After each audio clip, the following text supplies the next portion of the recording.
You know, in a world that's constantly testing our limits, there's one skill that really separates the reactive from the truly powerful. So today, we're going to dive into a pretty fundamental concept, the incredible power you can find in just staying calm, and, more importantly, how you can actually cultivate it for yourself.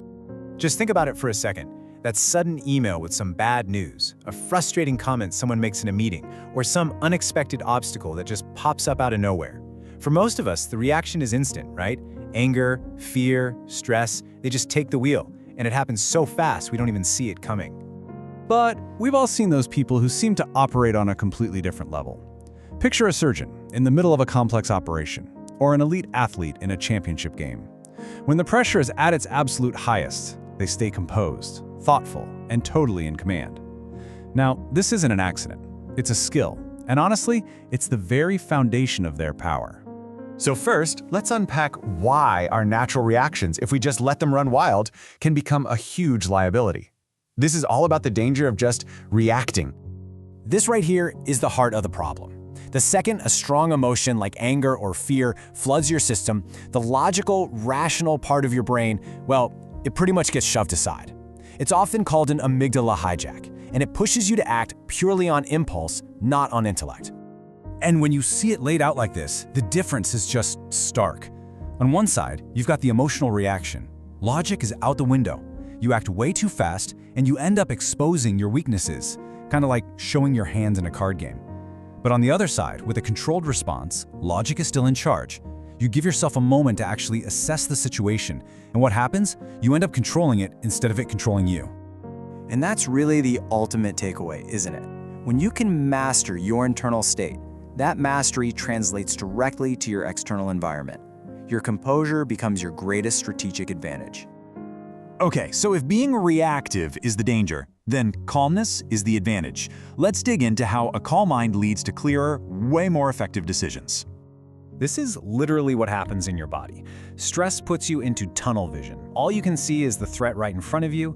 Calmness does the exact opposite. It broadens your perspective. It lets you see more details, more options, and more potential paths forward that you would have completely missed otherwise.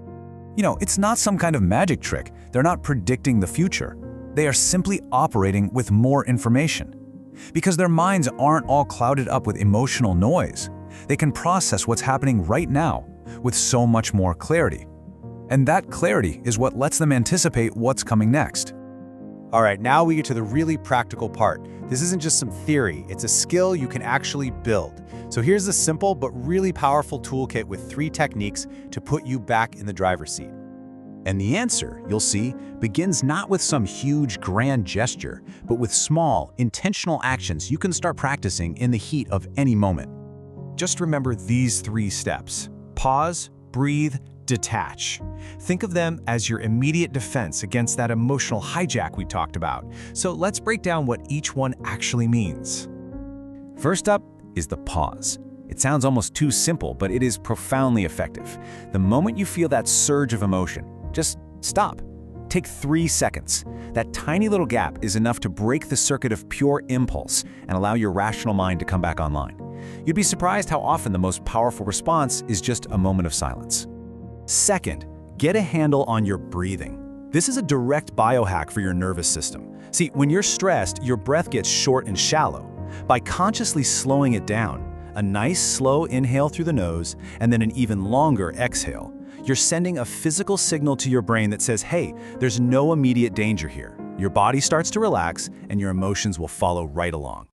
And number 3, detach. Try to mentally take a step back and view the whole situation as if you were just an observer watching a movie. Ask yourself, what is really going on here? This simple shift removes your ego from the equation, it quiets all that emotional noise, and it lets you think strategically instead of taking everything so personally. Now, these techniques are incredibly powerful in the moment, but to make them second nature, you have to treat emotional control like a muscle. And like any muscle, it requires consistent daily training. So, this is where you start to integrate the practice into your everyday life. For instance, a cold shower, it teaches your body to handle discomfort calmly. Setting aside just a few minutes for complete silence, that trains your mind to be still. Practicing those breathing exercises when you're not stressed, that's what builds the habit.